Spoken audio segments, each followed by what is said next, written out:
هنكمل كلامنا النهارده في قصه السيده عائشه. احنا قلنا امبارح اللي حصل معاها ومحنه الهجر. النهارده بقى هنتكلم عن محنه الافك.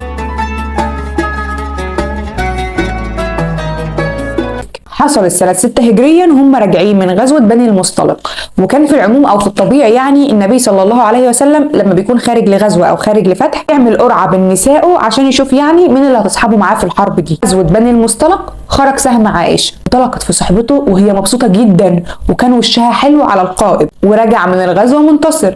وكانوا راجعين المدينة. في الطريق بقى قريب من المدينة ناموا شوية في الطريق عشان يرتاحوا من عناء السفر. بعدين قاموا يكملوا طريقهم ومحدش جه في باله انهم سابوا السيدة عائشة. السير يوصل للمدينة الصبح وينزل هودج السيدة عائشة قدام بيتها عشان يتفاجئوا ان الهودج فاضي والسيدة عائشة مش موجودة فيه. وسيدنا محمد وسيدنا ابو بكر فضلوا قلقانين وحيرانين جدا مش عارفين يعملوا ايه، لحد ما استقر بيهم الرأي ان هم هيطلعوا يدوروا على السيدة عائشة في الصحراء. لحد ما ظهرت من بعيد راكبة جمل بيقودوا صفوان بن المعطل. واطمن سيدنا محمد صلى الله عليه وسلم ان هي بخير، وسمع كلامها انها ليه ما كانتش معاهم والراكب كان بيتحرك، وده لانها خرجت لقضاء حاجتها وكانت لابسه عقد.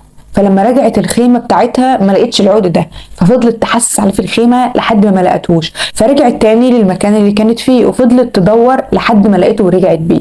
وهم وقتها كانت تأذن فيهم بالرحيل، فجم القوم شالوا الهودج وحطوه على الجمل وهي مش فيه لانها كانت خفيفه جدا، فما لاحظوش اذا كانت موجوده ولا لا. فلما رجعت للمعسكر ما لقيتش حد، لفت نفسها بهدومها وفضلت قاعده لانها كانت عارفه ان هم لما مش هيلاقوها هيرجعوا ياخدوها تاني من مكانها، لحد ما لقت صفوان بن المعطل السلمي وهو كان تخلف برضه عن العسكر عشان يقضي حاجته. فشاف سواد السيده عائشه وعرفها، بتكلموا قرب ليها الجمل وقال لها اركبي ودير وشه عشان تركب، لحد ما ركبت السيده عائشه وهو راح واخد الجمل ورجع بيه ناحيه المدينه. ووصلت السيده عائشه بيتها ونامت هادئة مطمئنة، لكن المدينة كلها ما نامتش. ان قوم من اليهود والمنافقين وعلى رأسهم عبد الله ابن ابي سلول اللي كان بيحقد على النبي صلى الله عليه وسلم بطريقة غير ممكنة، لفقوا قصة نسجوا حواليها مفتريات انتشرت في جميع احياء المدينة، والكلام وصل للمسلمين، لكن ما حدش قدر يوصل الكلام للسيدة عائشة لانها كانت مريضة مرض شديد من ايام ما رجعت من غزوه بني المصطلق وما كانتش عارفه اللي بيتقال عليها، لكنها لاحظت من الرسول صلى الله عليه وسلم جفوه ظاهره. وفضلت السيده عائشه عند امها تعالجها حاجه و20 ليله. تعدي الايام عشان يروح النبي صلى الله عليه وسلم للسيده عائشه في بيت ابي بكر عشان يقول لها انت بريئه، ربنا هيبرئك، ولو عملت السوء زي ما الناس بتقول فتوبي الى الله فانه يقبل التوبه من عباده. عائشه استنت ان ابوها او امها حتى يردوا، لكن هم ما ردوش، فقالت لهم انتوا ساكتين ليه؟ قالوا لها احنا مش عارفين نقول ايه، عشان ترد هي وتقول له ان هي مش هتتوب وربنا عارف انها بريئه. فقالت ان هي هتقول زي ما قال ابو يوسف فصبر جميل والله المستعان على ما تصفون. طول ما كانش لحق يمشي من عندها والوحي نزل عليه، وابوها وامها كانوا خايفين جدا، لكن السيده عائشه كانت هاديه ومطمئنه لانها كانت عارفه انها بريئه. عشان نلاقي الرسول صلى الله عليه وسلم بيمسح عرق جبينه ويقول لها ابشري يا عائشه قد أنزل الله براءتك، وفي نفس الآية ربنا أمر بجلد اللي قالوا الفاحشة، وبكده تكون السيدة عائشة اتبرأت من حادثة الإفك. من الحاجات اللطيفة إن سيدنا محمد جه في يوم وقال للسيدة عائشة أنا عارف إمتى بتكوني راضية عني وإمتى بتكوني زعلانة. فقالت له إزاي؟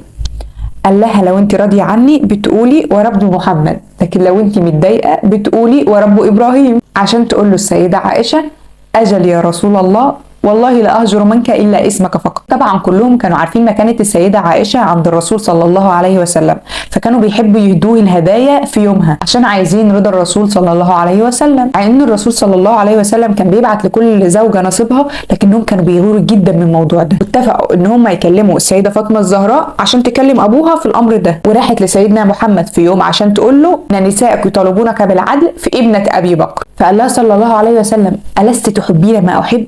قالت له بلى. قال لها فأحبي هذه، قصده على عائشة. وخرجت السيدة فاطمة من عندهم وقالت لهم اللي حصل، وقالت لهم ان هي مش هتكلموا في الموضوع ده تاني. وبعد ما توفى الرسول صلى الله عليه وسلم عاشت السيدة عائشة عشان تروي لنا الكثير من الأحاديث والسنة وتكون الفقيهة الأولى في الإسلام. توفت وعمرها كان 66 سنة وحفظت 2110 حديث صحيح، وكانت وفاتها يوم الثلاث 17 رمضان سنة 57 هجرية. وصلى عليها أبو هريرة وأودع جثمانها مع أمهات المؤمنين في البقيع، ونزل معها القبر ابن أختها أسماء ذات النطاقين عبد الله، وعروة ابن الزبير، والقاسم ابن عبد الرحمن، وعبد الله ابن أخيها محمد، اللي كانوا بيرووا عنها الكثير من الأحاديث.